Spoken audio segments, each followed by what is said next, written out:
नमस्कार बहनों, आज के वीडियो में हम जानेंगे जो नया राशन आंगनबाड़ी केंद्र पर आ रहा है वितरण रजिस्टर हम कैसे बनाएं। मैंने आप लोगों को बताया था कि अभी चैनल पर मैंने स्टॉक रजिस्टर कैसे बनाना है ये वीडियो अपलोड की है और उसके बाद गर्भवती धात्री का वितरण रजिस्टर कैसे बनाना है ये मैं आप लोगों को इस वीडियो में बताने वाली हूँ बहनों। और उसी के साथ साथ 6 माह से लेकर के 6 वर्ष तक के बच्चों को वितरण की पंजिका बनाना बताऊंगी। इस वीडियो में हम जानेंगे कि गर्भवती धात्री महिलाओं का जो राशन दिया जाएगा उसकी वितरण पंजिका कैसे बनानी है। कई प्रकार का राशन है तो आप लोग रजिस्टर पतला ही लीजिए।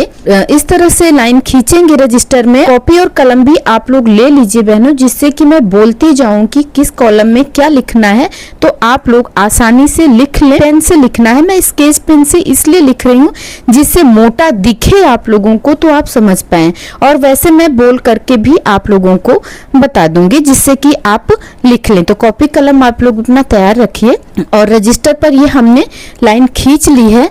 अब हम यहाँ पर लिखना स्टार्ट करेंगे बहनों।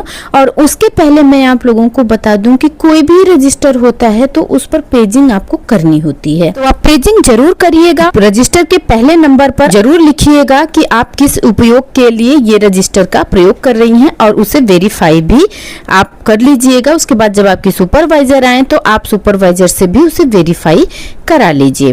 बहनों, आपकी कॉपी कलम तैयार हो चुकी होगी, तो आइए मैं कॉलम बता देती हूँ कि कौन कौन से कॉलम बनेंगे और उसमें लिखना क्या है और कैसे ये रजिस्टर बनेगा। जबकि आप लोग रजिस्टर तो बहुत अच्छे से बनाती हैं तो आप लोगों को कोई इसमें दिक्कत नहीं आएगी बहनों। ये रजिस्टर सिर्फ मैं आप लोगों को बनाने के लिए दिखा रही हूँ। अगर आप लोग कहेंगी तो मैं अपने आंगनबाड़ी सेंटर का रजिस्टर आप लोगों को दिखाऊंगी कि कैसे मैंने बनाया है। वैसे कोई अलग नहीं बनाना है बहनों, ऐसे ही जैसे मैंने आप लोगों को दिखाया है वैसे ही मैंने अपना भी रजिस्टर बनाया है। तो गर्भवती धात्री का तो वैसे भी अलग होता है, बहुत सी बहनें गर्भवती का अलग करती हैं, धात्री का भी अलग करती हैं, पर गर्भवती धात्री का अलग नहीं करना है, एक ही में हम कर सकते हैं। गर्भवती धात्री का 6 माह से 1 वर्ष के बच्चे का आप लोग अलग कर लीजिए और 1 से 3 वर्ष के बच्चे का रजिस्टर अलग कर लीजिए, 3 से 6 वर्ष के बच्चे का रजिस्टर अलग कर लीजिए।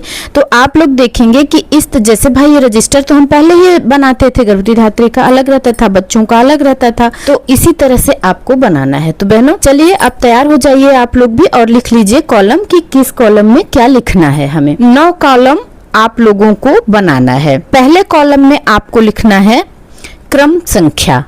पहला कॉलम आप बनाएंगे, लिखेंगे उसमें क्रम संख्या। फिर दूसरे में गर्भवती का नाम लिखना है बहनों। तीसरे में आपको उनके पति का नाम लिखना है। चौथे में जाति लिखनी है। 5वें में आपको गर्भ का माह लिखना है। 6वें में वितरण की तिथि लिखनी है। 7वें में जो राशन आया हुआ है उस राशन का नाम लिखना है। 2 प्रकार का राशन गर्भवती और धात्री को दिया जाता है। 7वें सेक्शन में लिखेंगे संपूर्ण मातृ आहार, आटा बेसन बर्फी। और 8वें में हम लिखेंगे बहनों संपूर्ण मातृ आहार, सोया मूंग दाल खिचड़ी। 9वें में लिखेंगे लाभार्थी का नाम। तो इस तरह से एक पूरे कॉलम में आपको लिख लेना है। मैं एक बार पुनः आप लोगों को बोल करके बता देती हूँ, जिन बहनों का छूट गया है वो लिख लें। क्रम संख्या लिखना है, उसके बाद दूसरे में लिखना है गर्भवती का नाम, तीसरे में पति का नाम, चौथे में जाति लिखनी है बहनों, 5वें में गर्भ का माह लिखना है, 6वें में वितरण की तिथि लिखनी है और 7वें में संपूर्ण मातृ आहार, आटा बेसन बर्फी लिखना है। 8वें में संपूर्ण मातृ आहार, सोया मूंग दाल खिचड़ी लिखनी है और 9वें में लाभार्थी का नाम लिखना है बहनों। उसके बाद गर्भवती का नाम लिखना है। जितनी गर्भवती हैं उनका नाम लिख लीजिए आप। उसके बाद उनके पति का नाम लिख लीजिए, उनके सामने उनके पति का नाम लिख लीजिए और चौथे में जाति डाल दीजिए, जो भी उनकी जाति हो वो जाति डाल दीजिए। और उसके बाद गर्भ का माह लिख दीजिए, कौन सा महीना गर्भ का चल रहा है। और 6वें में वितरण की तिथि लिखनी है, किस तारीख को आपने वितरण किया है। और उसके बाद जो राशन आया है संपूर्ण मातृ आहार आटा बेसन बर्फी कितना पैकेट आपने दिया है वो लिखना है कि गर्भवती को आपने 2 पैकेट दिया तो 2 लिखेंगे। उसके बाद संपूर्ण मातृ आहार सोया मूंग दाल खिचड़ी भी आप 2 पैकेट देंगी तो यहाँ 2 लिखेंगी। और उसके बाद लाभार्थी का आपको हस्ताक्षर करा लेना है। इस तरह से बहनों गर्भवती महिला का रजिस्टर हमें ऐसे ही बना लेना है जो नई रेसिपी आधारित राशन आया है उसके लिए। और आपको धात्री महिला में सारे सेक्शन यही रखने हैं। बस बहनों जो गर्भवती का नाम आप लिखी हैं आपको बस वो धात्री का नाम लिख देना है। और जो आपने गर्भ का माह लिखा है वहां आपको बच्चे की उम्र लिख देनी है। बस सारा सेक्शन यही रहने वाला है, कुछ नहीं बदलेगा। केवल यही कि गर्भवती की जगह वहां पर आपको धात्री का नाम कर देना है और जो गर्भ का माह आपने लिखा था वहां आपको बच्चे की उम्र लिख देनी है।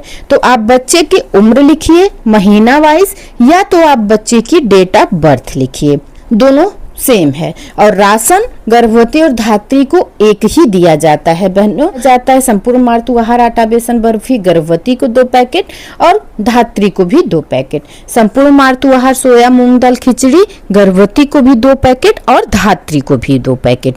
तो इस तरह से आप लोग गर्भवती और धात्री का रजिस्टर ऐसे बना सकती हैं बहनों, बहुत ही आसानी से, कोई दिक्कत नहीं है। मैंने यहाँ पे लिख करके भी दिखाया है कि गर्भवती का नाम, फिर उनके पति का नाम, फिर उनकी जाति, गर्भ का माह, फिर वितरण की तिथि जिस तारीख को आपने वितरण किया है, फिर राशन जो जो आपने दिया है और कितना दिया है उसका भी पैकेट आपको लिख देना है। और जो लाभार्थी आपके आए हैं उनका सिग्नेचर आपको करा लेना है बहनों। तो इस तरह से बहनों आप लोग भी अपना रजिस्टर कंप्लीट कर लीजिए। स्टॉक रजिस्टर का भी वीडियो मैंने परवरिश विद प्रभा सिंह चैनल पर डाल दिया है, तो आप लोग वहां से देख सकते हैं कि स्टॉक रजिस्टर कैसे बनेगा। आगे वीडियो में हम जानेंगे कि 6 माह से लेकर के 1 वर्ष के बच्चे का रजिस्टर कैसे बनेगा, 1 से लेकर 3 वर्ष के बच्चे का रजिस्टर कैसे बनेगा, कॉलम में क्या लिखना होगा, और 3 से लेकर के 6 वर्ष के बच्चे का रजिस्टर हमें कैसे बनाना है। तो इस विषय में हम अगले वीडियो में जानेंगे बहन। और हाँ, अगर आप लोग परवरिश विद प्रभा सिंह चैनल पर नए हैं, आंगनबाड़ी से संबंधित, पोषण ट्रैकर से संबंधित और राशन वितरण या रजिस्टर बनाने से संबंधित किसी भी जानकारी के लिए परवरिश विद प्रभा सिंह चैनल को सब्सक्राइब करना ना भूलिएगा भाई और बहनों। और वीडियो अच्छी लगे तो लाइक जरूर करिएगा, क्योंकि आप लोग वीडियो देखते हैं पर लाइक नहीं करते हैं, तो लाइक जरूर करिएगा बहनों। फिर मिलते हैं जल्दी ही अगले वीडियो में। नमस्कार।